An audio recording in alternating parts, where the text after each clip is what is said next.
Kembali berjumpa dengan saya Bal Putra.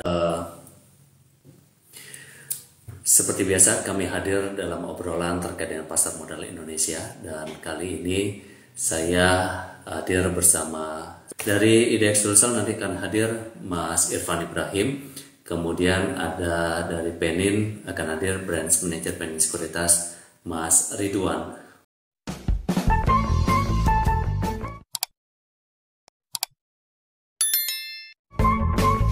Selamat pagi Mas Irfan. Selamat pagi Bli Bali. Selamat pagi Bli, selamat pagi Mas Irfan. Mas Irfan, terkait dengan market review, seperti apa pergerakan pasar kita di hari Selasa kemarin? Ya, terima kasih Bli Bali, terima kasih Mas Ridwan sudah mau join hari ini. Terima kasih juga buat sahabat bisnis Sulawesi yang setiap hari mungkin join dengan kita terkait mengenai sharing mengenai market kita ya.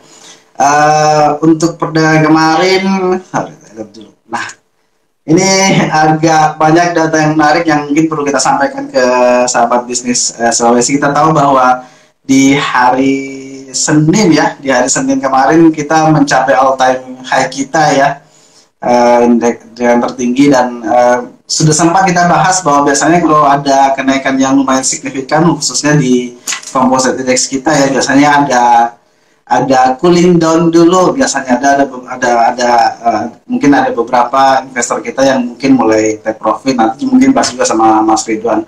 Jadi kalau kita membaca data statistik terkait mengenai aktivitas market kita ya di perdagangan kemarin itu indeks kita bergeraknya agak fluktuatif ya, karena kalau kita lihat di awal sesi indeks kita sempat mengalami kenaikan dulu, bahkan sempat naik sampai 0,82% atau titik tertingginya di 6.860. Namun setelah menyentuh titik tertinggi sudah agak mulai bahkan kalau kita jalan terendah itu ya di titik 6.780,41 atau sempat turun 0,3% dari penutupan perdagangan di hari sebelumnya, khususnya di hari Senin. Namun setelah itu sempat sideways juga, naik, ada fluktuasi juga, terus ditutup di titik 6.789 ya, atau tadi saya sampaikan turun minus 0,23%. Ini penurunan yang mungkin masih dianggap wajar mengingat kenaikan indeks kita di hari Senin lumayan tinggi ya, bahkan di atas 1%-nya. Namun yang perlu dicermati adalah dari sisi value transaksi dan dari sisi frekuensi nih ya. Kalau kita lihat sih value-nya lumayan tinggi untuk perdagangan di hari Selasa kemarin. Kita lihat bahwa dari sisi value transaksi investor kita melakukan transaksi jual maupun beli totalnya di angka 14,7 triliun, jadi hampir 15 triliun ya, untuk perdagangan di hari Selasa kemarin. Bahkan frekuensinya mungkin salah satu frekuensi tertinggi ya selama perdagangan kita. Investor asing ya, investor asing kemarin mencatatkan net buy lumayan tinggi ya, angkanya di atas 1 triliun, tepatnya di angka 1,53 triliun. Jadi tetap ada net buy walaupun indeksnya masih turun tipis, tapi tetap ada net buy sama seperti di hari Senin ya. Angka net buy-nya lumayan tinggi juga kan di hari Senin, di angka 1 triliun juga. Ini juga terjadi lagi di perdagangan di hari Selasa kemarin di 1,5 triliun. Dan kalau kita lebih mendetail terkait mengenai saham-saham yang menjadi penggerak indeks kita, saham-saham yang sebetulnya mengalami kenaikan lumayan tinggi di hari Senin ya. Misalnya ada BBRI ya, di hari Senin kan lumayan tinggi 4%. Nah, di perdagangan kemarin BRI masih mencatatkan kenaikan sebetulnya, walaupun mungkin masih tipis, kenaikannya di 0,9%, diikuti oleh BNRI yang kedua saham ini membuat lagar atau membuat kontraksi atau mempengaruhi movement indeks kita cukup besar ya antara BCA dan Telkom. Dan kalau kita cermati dari sisi sektoral untuk perdagangan kemarin, karena indeksnya turun sebetulnya ada beberapa saham yang atau sektor yang mengalami penurunan yang lumayan signifikan. Misalnya saja ada sektor healthcare. Entah kenapa, walaupun COVID-19 kita tahu biasanya menjadi penggerak sektor healthcare ini, sektor kesehatan ini ya. Tapi kemarin sektor kesehatan turunnya lumayan dalam di minus 2,41%. Sedangkan saham yang lain yang mengalami penurunan atau sektor yang mengalami penurunan ada sektor transportation dan logistik yang kemarin turun minus 1,08%. Namun demikian ada juga saham-saham yang mengalami penguatan ya.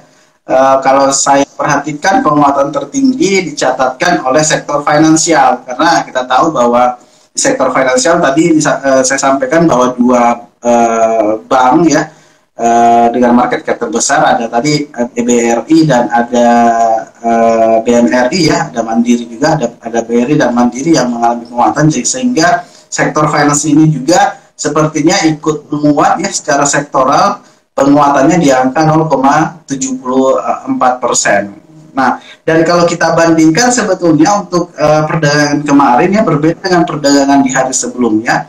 Kalau kita bandingkan dengan di ASEAN ya, indeks kita penurunannya mungkin kalau dibandingkan dengan bursa-bursa yang lain kita berada di posisi ke-6. Jadi sebetulnya kemarin itu hampir semua bursa regional mengalami kenaikan kecuali Indonesia dan Malaysia. Dan ini mungkin masih wajar karena di hari sebelumnya kan indeks bursa kita ya, IHSG kita mengalami penguatan lumayan tinggi, bahkan kemarin angkanya di ranking kedua kita ya, di atas 1% ya. Terima kasih Mas Irfan. Nah, Mas Ridwan, kalau misalnya kita lihat hari Senin, di mana sentimen dari dalam negeri ini kan rata-rata positif ya, kecuali ada beberapa sentimen yang negatif seperti The Fed, kemudian ada juga kasus peningkatan kasus COVID-19.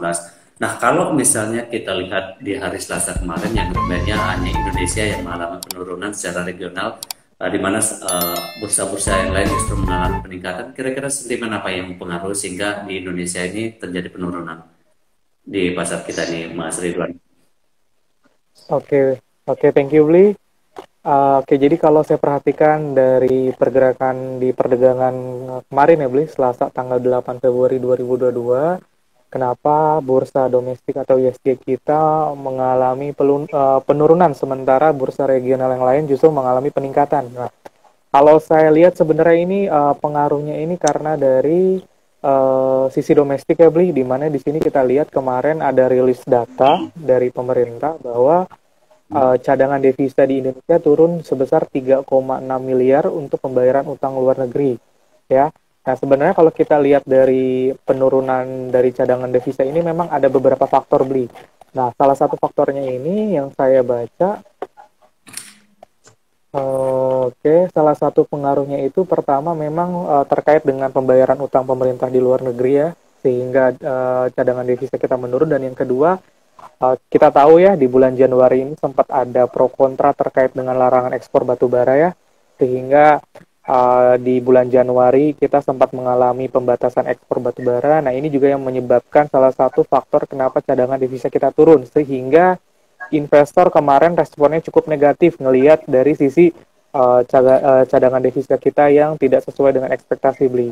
Tapi overall di luar dari itu mungkin berita negatif di domestik itu sama seperti tadi yang Bli sampaikan terkait dengan perkembangan COVID-19 di domestik ya, di mana sampai saat ini masih terus mengalami kenaikan, bahkan di Indonesia khususnya di Jawa Bali sudah ada penerapan PPKM level ketiga ya, Bli. Nah, ini juga bisa menjadi concern masyarakat khususnya di sektor consumer ya. Mungkin akan menjadi salah satu sektor yang terdampak karena mobilisasi masyarakat mulai berkurang kembali, Bli. Seperti itu, Bli. Oke, selain sektor konsumer yang tentunya akan berdampak terkait dengan pengurangan pergerakan masyarakat akibat peningkatan level PPKM. Nah, di sini sektor kesehatan juga mengalami penurunan ini, Mas Ridwan, sebagaimana yang Mas Irfan sampaikan, seharusnya atau seperti biasanya ketika kasus ini meningkat, otomatis yang dalam tanda petik diuntungkan di situ adalah di sektor kesehatan. Tapi ini justru mengalami penurunan. Seperti apa Mas Ridwan melihat? Oke, kalau saya perhatikan sebenarnya memang idealnya ya sektor kesehatan ini sebenarnya khususnya di masa pandemi seperti ini memang cenderung pergerakannya seharusnya ke arah lebih positif karena kita tahu bahwa semakin istilahnya ya, semakin kasus COVID-19 itu tingkatannya semakin tinggi, otomatis di sektor kesehatan demand-nya pun akan semakin besar. Sehingga kalau kita bicara kinerja di sektor kesehatan, tentu akan menjadi dorongan yang positif. Nah, kalau saya lihat sebenarnya penurunan kemarin di sektor kesehatan salah satunya itu lebih karena kita lihat dari secara teknikal, Bli. Memang kan kita lihat di sini selain tadi sentimen negatif pengaruhnya, memang kita lihat ISG juga sudah naik lebih dari 1 minggu, Bli, secara teknikal kalau saya lihat ya. Jadi pelemahan kemarin kita masih anggap itu adalah pelemahan yang wajar. Dominasi utamanya pertama lebih karena mungkin aksi profit taking, Bli. Jadi kalau kita flashback di sektor kesehatan kenapa turun, kami lihat ini sebenarnya lebih didorong karena aksi profit taking, Bli. Tapi kalau untuk dari berita negatif di sektor kesehatan itu belum ada, Bli. Untuk hari ini seperti apa? Kira-kira sentimen apa saja yang mempengaruhi pergerakan untuk pasar hari ini? Oke, kalau dari sentimen yang kira-kira bisa mempengaruhi pasar hari ini, mungkin kita lihat kalau pertama saya lihat dari pergerakan GSG ya, Bli, memang ini masih cenderung mix ya, pergerakannya hari ini cenderung mix, tapi potensinya melemah karena kita masih uh, menghadapi nih beberapa sentimen negatif. Yang pertama ini yang perlu diketahui oleh para investor dan trader adalah pertama ini kalau saya lihat sebagian investor di global juga masih wait and see, Bli, karena masih menunggu rilis data inflasi di US ya, di mana di sini asumsinya berdasarkan dari para peneliti di sini assumingnya ini sentimen US. Yang kedua adalah kita dapat berita negatif juga nih, Bli, dari WHO ya, terkait dengan Omicron ya, bahwa kita tahu saat ini banyak berita mulai tersebar bahwa sudah ada sub dari varian Omicron ya. Kalau kita tahu kan Omicron yang sudah tersebar sejauh ini di global itu kan adalah Omicron jenis BA1 yang pertama kali muncul ya. Itu yang masih mendominasi, tapi ini mulai ada lagi nih varian sub Omicron yang kedua, itu BA2 istilahnya, itu BA2 potensinya sama, itu masih lebih menular dari Omicron yang BA1 yang jenis pertama. Nah, ini juga menjadi sentimen negatif juga ini. Meskipun memang sifatnya sementara, tetap ini akan memberikan pengaruh baik dari sisi pasar global atau domestik. Selain dari WHO, kita juga lihat dari berita di bursa regional, khususnya dari Hong Kong. Di sini mulai ada memperketat pembatasan sosial. Nah, ini tentu akan menjadi secara tidak langsung akan menjadi pengaruh juga sentimen negatif, khususnya untuk bursa domestik ya. Bahwa kita lihat berarti kasus COVID-19 di global bahkan di regional ini masih terus meningkat, dan sudah beberapa negara mulai menerapkan beberapa pembatasan sosial, terutama di regional di Hong Kong. Nah, ini bisa menjadi pancingan juga nih untuk di negara-negara di regional lainnya, Bli. Nah, jadi secara tidak langsung ini juga memberikan sentimen negatif. Selain itu di sisi global juga masih ada uncertainty ya.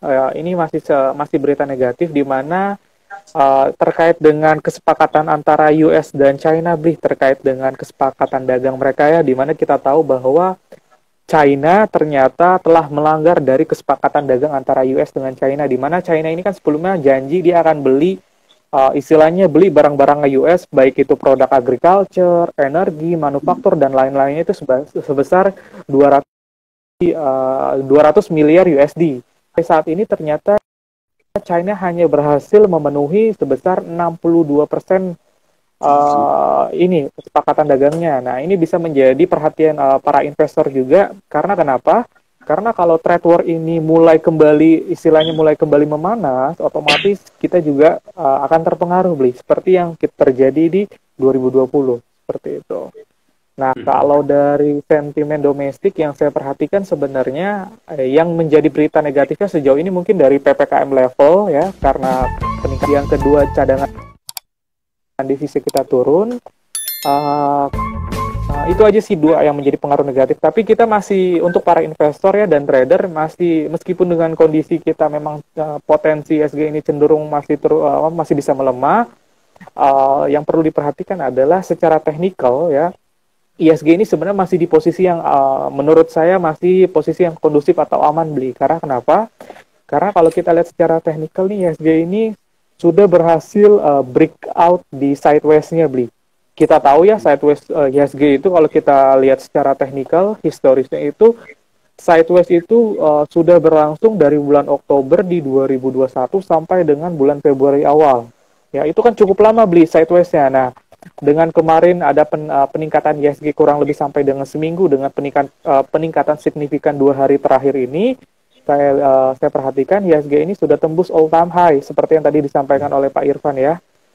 Ini menjadi good news juga nih sebenarnya untuk outlook ISG jangka pendek beli, di mana ISG ini sebenarnya masih breakout sideways dia, dan yang menjadi perhatian para investor dan trader mungkin selama ISG ini masih bisa bertahan di atas 6754, ini masih bagus untuk untuk outlook ISG kita untuk jangka pendek ya.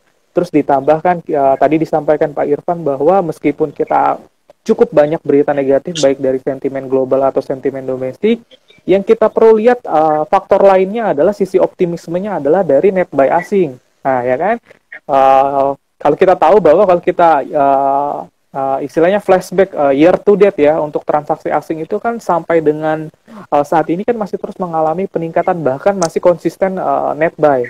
Bahkan disampaikan juga oleh Pak Irfan selama dua hari terakhir ini justru aksi net buy asing malah terus meningkat, bahkan di atas rata-rata, yaitu di atas 1,5 T. Nah, ini menjadi sentimen positif untuk di domestik, sehingga kalau kita katakan bahwa pengaruh global ini sebenarnya masih memiliki pengaruh tapi cenderung terbatas beli gitu, karena ya kita lihat bahwa di sentimen domestik ini masih cukup banyak yang positif, mulai dari net buy asing, terus juga dari sisi teknikal ISG sudah berhasil breakout, itu kan menjadi good news juga, karena secara teori apabila saham telah berhasil breakout dari sideways-nya, nah ini punya potensi rally untuk lebih lanjut atau potensi naik lebih lanjut seperti itu.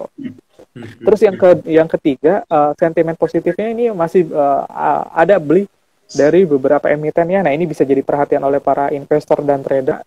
Dari emiten Astra Internasional, kita lihat di sini terkait dengan kebijakan pemerintah yang baru rilis di awal Februari ya, di mana insentif PPNBM ini diperpanjang sampai dengan 3 kuartal di sepanjang tahun ini. Nah, ini menjadi good news ya tentunya untuk sektor otomotif, di mana khususnya untuk emiten Asia.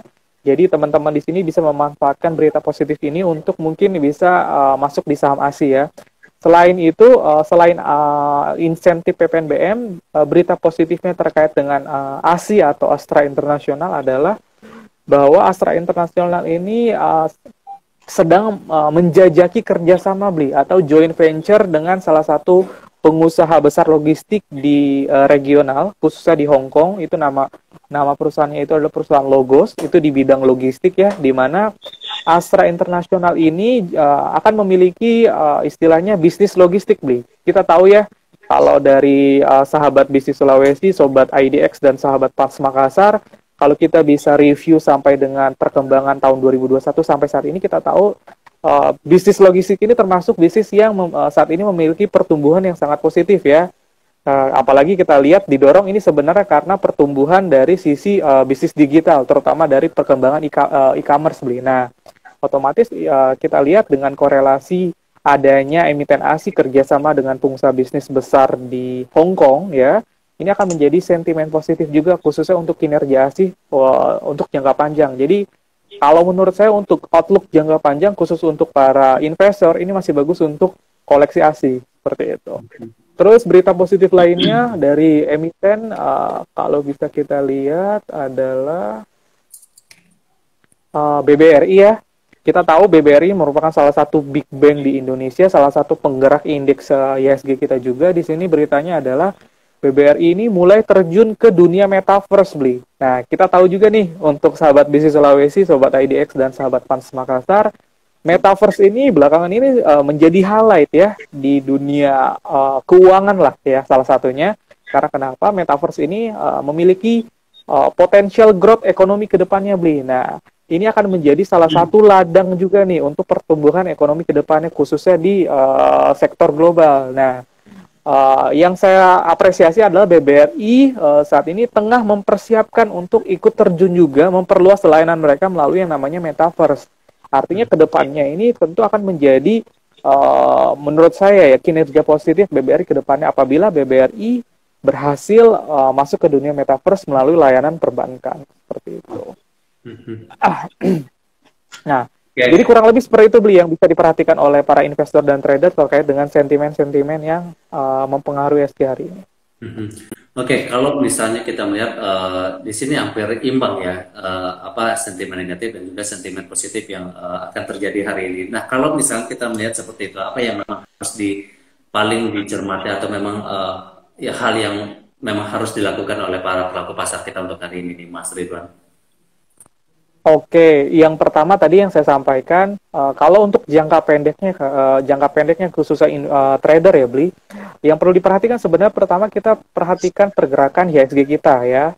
IHSG kita ini yang tadi saya sampaikan sudah berhasil breakout atau menembus sideways-nya. Nah ini kan merupakan sentimen positif ya untuk outlook IHSG jangka pendek. Artinya selama IHSG kita bertahan di atas sideways-nya, ini masih bisa berpotensi untuk melanjutkan kenaikan.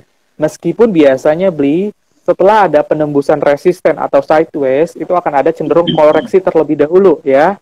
Itu adalah hal yang wajar karena biasalah setiap ada kenaikan itu pasti ada istilahnya aksi profit taking gitu. Jadi sebenarnya yang perlu diperhatikan oleh para trader cukup IHSG kita. Selama IHSG kita tidak balik lagi ke arah sideways, berarti IHSG kita masih aman Bli gitu. Terus yang kedua bisa diperhatikan dari konsistensi foreigner Bli atau net buy asing. Nah ini bisa menjadi sentimen positif juga untuk para trader ya. Mungkin bisa diversifikasi portfolionya ke saham-saham memang yang diakumulasi asing. Terus saya perhatikan di sini yang memang banyak diakumulasi asing itu rata-rata blue chip, big bank terutama ya kayak BBCA, BMRI, BBNI, dan BBRI. Nah, itu masih menjadi favorit saham-saham yang dikoleksi oleh asing. Nah, ini bisa menjadi rekomendasi ya atau referensi untuk para trader khususnya untuk mungkin bisa ikut juga nih cari saham-saham yang memang dikoleksi asing. Jadi itu aja sih Bli, perhatikan dari support IHSG, terus kita lihat juga secara teknikal masing-masing emiten yang istilahnya para trader sudah punya, tinggal perhatikan supportnya. Seperti itu. Terakhir, apa yang bisa disampaikan sebelum kita akhiri obrolan kita? Oke, kalau saya sih mungkin tadi mungkin sempat disampaikan oleh Mas Ridwan juga ya, kita untuk beberapa bulan ini kan sempat sideways, ada fluktuasi harga dan mungkin di hari-hari terakhir ini sempat menembus tadi titik sideways-nya, mudah-mudahan kedepannya lebih baik lagi. Tapi perlu dicermati bahwa yang namanya investasi mungkin perlu diingatkan lagi ke sahabat bisnis Sulawesi ya, bahwa yang namanya investasi kan pasti ada resiko di sana ya. Jadi yang harus di-manage kan resikonya sebetulnya dia bukan hanya mencari keuntungannya, tapi resikonya harus di-manage. Nah, yang biasanya menjadi kelupaan ya buat investor, biasanya investor-investor ataupun trader pemula, ada beberapa kesalahan umum yang biasanya terjadi. Misalnya dana investasi yang pertama mungkin misalnya dana investasi yang digunakan adalah bukan dana idle ya, atau mungkin paling parah kalau tahun lalu ada yang pakai utang malah ya, pinjaman online dipakai buat investasi itu harusnya tidak boleh, harus sangat dihindari. Jadi dana yang digunakan harus dana idle ya, artinya dana yang memang disisihkan buat invest ataupun buat trading. Yang kedua adalah biasanya kalau investor pemula kalau marketnya lagi naik begini biasanya ya di kemarin buru-buru borong saham, semua dananya dipakai buat beli. Nah itu kan harusnya jangan lamsam seperti itu, harusnya kan bisa cicil beli. Tapi memperhatikan namanya market kan ada fluktuasi harga. Jadi harus diperhatikan juga cara strategi belinya seperti apa. Terus yang paling penting adalah tadi yang disampaikan oleh Mas Ridwan adalah dari sisi memanage buat diversifikasi resikonya ya, membeli saham-saham yang berbeda atau mungkin dengan sektor yang berbeda. Baik, terima kasih Mas Ridwan, Mas Irfan obrolannya kali ini. Terima kasih juga sahabat bisnis Sulawesi, sahabat Pens dan juga sobat IDX yang sudah menyaksikan obrolan kita.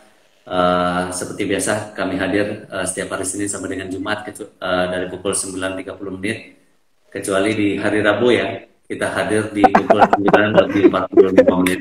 Sekali lagi terima kasih, sampai jumpa Terima kasih, teman-teman. Bli. Ya, thank you Bli, Oke, thank you Mas selamat Irfan. hari kita Sampai ya. ketemu lagi ya. Ya.